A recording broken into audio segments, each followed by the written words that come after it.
नमस्कार, मैं हूं विक्रमादित्य और आप देख रहे हैं बिहार लाइव 7। बिहार में अभी चुनावी सरगर्मी तेज हो गई है। हर कोई अपनी अपनी जगह को मजबूत करने में लगे हुए हैं। ऐसे में एक जहानाबाद के जदयू कार्यकर्ता हैं जो कि जब से जिलाध्यक्ष जदयू के जिलाध्यक्ष बने थे तब से पार्टी में एक नई जान फूंकने का काम किए थे और पार्टी मजबूत हुई थी। और पार्टी के नेतृत्व भी इस बात को जानती है कि जब जहानाबाद में जिलाध्यक्ष बने थे उसके बाद पार्टी की स्थिति जहानाबाद में काफ़ी बढ़ चढ़कर कार्यकर्ता हिस्सा ले रहे थे, लेकिन इस बार इन्हें जिलाध्यक्ष की कमान नहीं मिली है। उसी वक्त से क्यास लगाना जाना शुरू हो गया। इनके जो चाहने वाले लोग थे उनका कहना शुरू हो गया कि इस बार जिलाध्यक्ष इसलिए नहीं बनाया गया है क्योंकि ये विधानसभा के उम्मीदवार हैं। हम सीधा बात करते हैं जहानाबाद जिला के जदयू के पूर्व जिलाध्यक्ष राजीव नयन उर्फ राजू शर्मा से। राजू जी, स्वागत है आपका बिहार लाइव 7 में। धन्यवाद। जिस तरीके से लोग बहुत पहले से कह रहे हैं कि राजू सिंह इस बार चुनाव में आ रहे हैं और जिलाध्यक्ष इसलिए नहीं बनाया गया क्योंकि आप विधानसभा के उम्मीदवार हैं, इस पर हम विशेष कयास नहीं लगा सकते हैं, लेकिन यह शेष नेतृत्व जो हमारा है, जो हमारे राष्ट्रीय अध्यक्ष हैं, उनका जो निर्णय होगा उस निर्णय को हम मानेंगे और इस पर हम विशेष रूप से नहीं कुछ कह सकते। लेकिन क्या लगता है, आप अपने आप को कहीं से देख रहे हैं? बताए न कि शीर्ष नेतृत्व जो है वो जहाँ से हम चुनाव लड़ाना चाहेगी, अगर मुझे मौका मिलेगा तो निश्चित तौर से हम जिस क्षेत्र से उनका आदेश होगा, जिस क्षेत्र से मुझे टिकट मिलेगा उस क्षेत्र से हम चुनाव लड़ेंगे। लेकिन आज जी दावेदारी तो आपको बताना पड़ेगा ना, शीर्ष नेतृत्व को कैसे पता चलेगा कि आप चुनाव लड़ना चाह रहे हैं? हम अपने दावेदारी उनके पास पेश कर चुके हैं और अब उनकी क्या मंशा है, उनका क्या विचार होगा, उन पर छोड़ दिया है। कहाँ से अपनी दावेदारी पेश किए हैं, घोसी या जहानाबाद? क्योंकि मखदूमपुर जो है आरक्षित सीट है।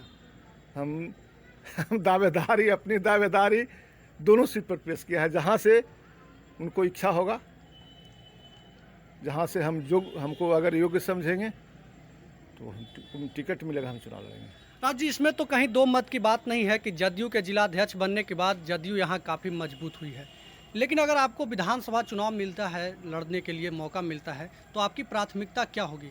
किस मुद्दे पर आप चुनाव लड़ेंगे? सबसे पहला है कि हम काम पर विश्वास करते हैं। हमने संगठन का काम किया है, हम जिलाध्यक्ष रहे, हमने संगठन का विस्तार किया। हम काम पर विश्वास करते हैं, हम वादा पहले नहीं करेंगे। निश्चित तौर से हम संगठन में काम किया है, हम काम पर विश्वास करते हैं। अगर मुझे मौका मिला तो जहानाबाद के विकास में हम आगे बढ़ चढ़कर निश्चित रूप से काम करेंगे। राजू शर्मा को क्या लगता है कि इस चीज़ की कमी है जहानाबाद में? सबसे पहले यहाँ सिंचाई की कमी है। सबसे शिक्षा, स्वास्थ्य, सड़क हर क्षेत्र में काम हुआ है, लेकिन जो जहानाबाद ज़िले की सिंचाई की व्यवस्था है वह अभी पूर्ण नहीं है। सबसे ज़्यादा सिंचाई पर काम करने की ज़रूरत है। राज जी, ये बताइए कि जिस तरीके से लगातार तोड़ जोड़ का खेल चल रहा है, चिराग पासवान आपके पार्टी से अब बगावत कर गए हैं, लग रहा नहीं है कि एनडीए में अब वो चुनाव लड़ेंगे, क्या लगता है? यह राजनीतिक मामला है और शीर्ष नेतृत्व का यह मामला है।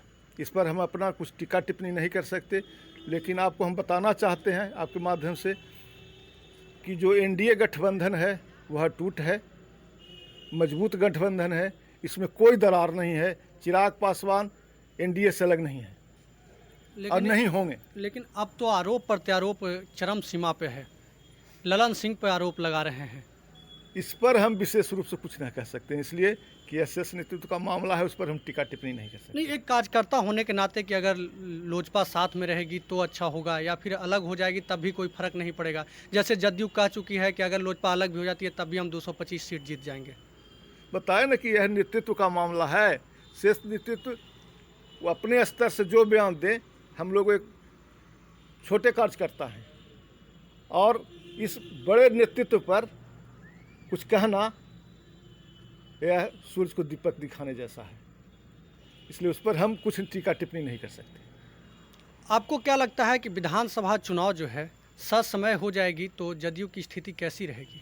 विधानसभा चुनाव अगर ससमय होगा तो एनडीए गठबंधन का निश्चित रूप से बिहार में सरकार बनेगी और हमारे राष्ट्रीय अध्यक्ष और बिहार के मुख्यमंत्री माननीय नीतीश कुमार जी पुनः मुख्यमंत्री बनेंगे। लेकिन विपक्ष कह रही है कि नीतीश कुमार का सरकार जो है फेल हो गई कोरोना में और उत्तरी बिहार में बाढ़ में।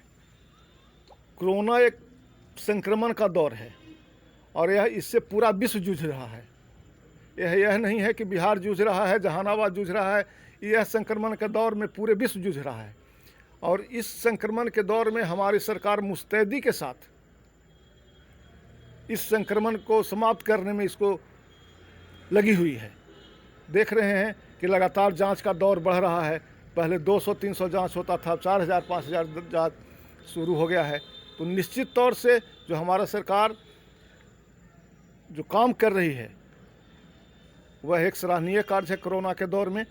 और जो गरीब गुरबा हैं, जो नीचे के तबके के लोग हैं, उनको आप देख रहे हैं कि मुफ्त में इस संक्रमण के दौर में भोजन के लिए अनाज आदि मुहैया कराया जा रहा है, सीधे दुगना दिया जा रहा है। तो निश्चित तौर से सरकार इसमें मुस्तैदी से काम कर रही है, इसमें कहीं दो मत नहीं। राव जी, अगर मुस्तैदी से काम करता तो फिर आप लोग जैसे सामाजिक कार्यकर्ता की क्या ज़रूरत पड़ती? आप लोगों को लगातार हम लोग देख रहे हैं कि कहीं राशन बांट रहे हैं, कहीं पैसा बांट रहे हैं। यह तो एक संगठन का दायित्व है। सरकार अपने स्तर से काम करती है और संगठन अलग काम करती है। यह तो संगठन का दायित्व है कि जब हम सामाजिक जीवन में हैं और हमारा संगठन है, सरकार अलग है। सरकार एनडीए की सरकार है जिसमें लोजपा है, भाजपा है, जदयू है, 3 के संगठन है। लेकिन हमारा संगठन जो जदयू है एक पार्टी का संगठन है और यह सामाजिक काम है।